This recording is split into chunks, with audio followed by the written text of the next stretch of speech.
janë nxitur, madje dhe janë ftuar direkt nga miqtë ndërkombëtar, sesa nga krerët e subjekteve më spaku apo të institucioneve. Kështu që kjo megjithatë tregon një hap para, them ashtu, drejt pjekurimit politik të liderëve tonë. A ka fuqinë zonja Osmanit ti bëj liderët ta trasojnë rrugë? Nuk e besoj, por edhe nuk është roli i saj, menoj unë që ajo t'i bëj ata të gjejnë zgjidhje. Cila është esenca e takimeve? T'i bëj së bashku, duhej një palë dikush mbi palën në këtë rast, që t'i bënte së bashku, sepse deri me tani nuk kemi parë vullnet nga vetë palët, e palë këtu po nën kuptoj subjektet politike, që tulen edhe vetë ta gjejnë zgjidhjen.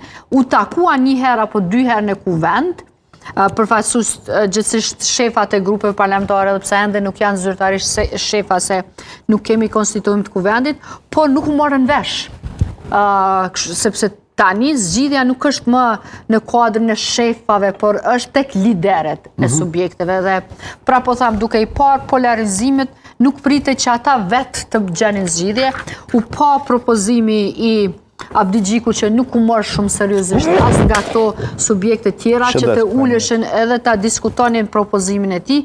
Kështu që i vetmi institucion në këtë rast që e ka përgjithësinë, por jo vetëm përgjithësinë, po ndoshta shihet megjithatë më neutral në këtë